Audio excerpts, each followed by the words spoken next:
I'll give you my results later. Nasty. Don't look at my hair. I'm not here for a beauty channel. It is amazing how the left side of my body and the right side of my body balanced itself out, even though I did not do, I think I had 4 weight train sessions this month in total. So it was very surprising to see that. I first looked back and I was like, okay, I started this health journey basically the last end of April, just the last few days of April, and then May was full on, and June was obviously BBB and E. My first month I was very sick on and off. Some of it was keto flu, some of it was other things that happened in my body. I started feeling a bit lethargic and slow and bloody blah here in week 3, in week 4 on the BBB and E. The first 2 weeks on BBB and E was absolutely brilliant. It was just a tick over from what I was doing, minus what did I take out? It was milk, it was a kielbasa sausage and salami, Starbucks. So those are the things that I've removed on the BBB and E challenge. And in week 3, I was starting to feel a bit there. And I thought it was only me missing milk. It was a bit more. Guys, now I look back and I was sick. And then my BBB and E challenge did teach me so much. So I learned that even though my diet is fairly clean, I do rely on all of the foods that I eat. I don't just rely on the beef part of it.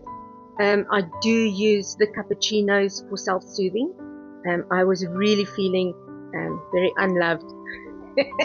Can I put it like that? I was feeling very unloved during June because I couldn't self-soothe. It was, a cappuccino is 22 dirhams. It's not very expensive, but it's expensive. Even a latte is 22 dirhams. So when I buy one for myself, it is a present to myself. And that's how I see it. I see it as, and I can't order one in, or I can't just walk downstairs and get one. I have to physically, I always get one when we're out and about, or, after our walks, or when we're at the mall. So it's always connected to an occasion. So I definitely missed that experience this month. So up until the point when I'm ready to give up coffee, which I don't think will ever be in my life, but never say never. I don't think I'll go through an experience again where I would say, I'm going to cut milk out of my diet. I don't think I'll ever remove milk. There was a long period when I drank black coffee only, and it was fine. Even now I'm thinking maybe I should stay on the black coffee, but still bring in the cappuccinos, or only have 1 or 2 cups of coffee with milk, and the rest that I'll have clean. So we'll see how that pans out. I'm not going to faff about milk too much. I mean, I should actually be debating bigger things than whether or not the equivalent of 250 mils of low-fat milk in my diet is going to be life-changing or not. So that is my whole stance on milk. And then I will definitely bring back in the kielbasa and the salami and the milk, obviously. Longest conversation about milk. I'll be bringing those things back in. And then we're looking forward, obviously. When I started this journey, I did it because I was really sick. I knew I was sick. I knew I had some things to fix in my body. And I knew it was, pivotal for me too, because I reached a top weight. And then I started looking funny, especially after the tummy tuck. You sort of get this funny shape where your upper part of your body is bigger than the lower part of your body. And I was starting to get that funny triangular shape. It's not pretty. So I knew I had to start doing something. And I said to myself, I am not going to look 6 months or a year into the future. I draw up these little paper charts, and I don't have a printer, so I handwrite them. And it's got the date, and it's got how many days I'm on carnivore in total. BBB and E we ran through, and now we're doing the 10,000 step challenge. So my calendar looks slightly different because I kept the blocks open so that I can write my step count at the end of each day. I can write my step count in before bed. When I started out, I said, right, every month I'm just going to focus on one thing, just one thing, not a lot. But from experience, I know that I lose weight fairly comfortably for about 3 months and then I stall. I know that when I stall, I'm going to have to start tracking, because that's the one thing that I do not want to do. That's the only form of measurement that you have on what you're doing. So at this moment in time, I'm not counting calories. I'm not checking macros. I'm not I literally take what I eat because I eat very intuitively when I'm hungry, when I'm not, a lot of pork belly. So what I do is I will only clocking what I'm eating so that I can build historic information so that come the end of July, I can then say, okay, a day looks like this. So let's do this to make it look better. Is that to make it fit into, a bit more of a regime? I don't know. I don't really want to be on a diet. I need to live life, and you live life intuitively. And if I can't teach myself what that looks like at 46, I'm gonna have a battle for the next 46 years. I need to make decisions today that will teach my future self. This Afrikaans tongue, hey, it's really struggling with all these Russian So I need to teach my future self what a day of eating looks like. And if I can't teach myself that, I'm going to forever be on this should I, shouldn't I, can I, can't I, I shouldn't have, you know, I'm starting on Monday, those kind of diet mentality things that we tell ourselves. I'm forever going to be there, and I don't want to. I was gobsmacked yesterday to see the amount of calories I was eating, and I was like, yesterday was actually, I had a very small little T-bone for lunch, and I had 2 pieces of pork belly for dinner. That's not a lot of food. You should have seen my calories, and it's the butter in my coffee. Because why have one when you can have 2 blocks of butter? In any case, um, so yeah, I know the calories will come down a lot when I take the butter out of my coffee and I put milk in.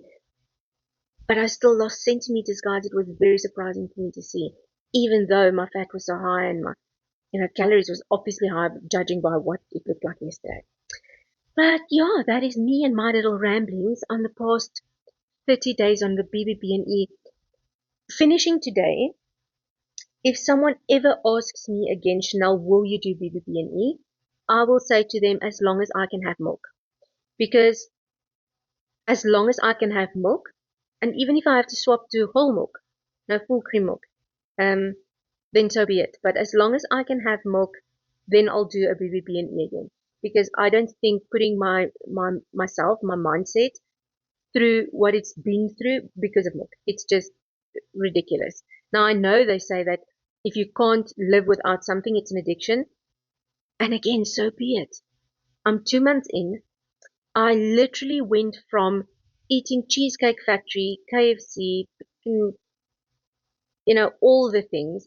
There wasn't anything that I was cutting on, to going strict carnivore. So if I am leaning extra hard on milk in this time to get me by, I don't see it as a bad thing. And it's not like I'm drinking liters. I don't think, and like I say, it's about the equivalent of 250 mils, like a cup of milk, a day. So it's not that bad. I did say BBB&E did make me drink a whole lot less coffee. And now that I'm on decaf, I mean, it's like I drink 2, maybe a third one a day, and that's it. It's just that I put 2 blocks. So I pre-cut my butter and I cut them into little blocks, and I put 2 of those in, and one of them weighs, and it's almost to a T that every single one weighs 16 grams. So yeah, that's a lot of butter in my coffee for 3 cups.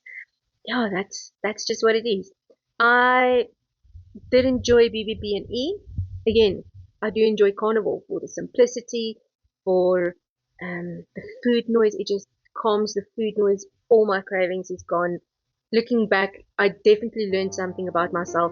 But looking forward, I think this 10,000 steps per day, I said to Andy, I'll do it Monday to Friday, not Saturdays and Sundays. Because Saturdays and Sundays, me and Andrew do our own thing. I will most possibly walk, if not that, very close to that on weekends, because me and Andrew are so active, and your life just looks so different in Dubai. But yeah, it's going to be interesting. That one is going to be, I think, a bit more challenging than the BBB&E, because the BBB&E was just when you feel like a cappuccino is just month end. But the 10,000 steps, you're literally going to have to. I mean, that's a good hour walking session for me. I'm very short, and I really try and walk fast, but I can't. I can't walk fast. Okay. I think July is going to be challenging in the sense of that it's peaking summer now. It's really hot outside, so I'm really going to have to make sure I get my walks in really early in the morning. And I don't know what that's always going to look like for me and Andrew. So yeah, this is now a whole jumble of conversation between, looking back, looking forward, looking back, looking forward, and it's all over the place. But overall, I'm glad I did the BBB&E. I learned something about myself. I won't say I don't like challenges because I'm doing one now. I might at the end of this one say never I'll do a challenge again in my life. But I've never set out to do something for 30 days. Even when I started carnivore, I wasn't focused on my first month. I was focused on that day. Just making sure I eat correct that day. Even now, on BBB&E, because you only buy what you're allowed to eat, I only have to worry about eating, correct today. But the walking challenge, that's going to have to be get up, go walk. So that's going to look completely different. But look back after 30 days and see what it is. Like I said, I did take my measurements today. I think I'll take it again at the end of the 30-day challenge. And I think when I do an outro for this video, I will tell you what my measurements are. Okay, here we go.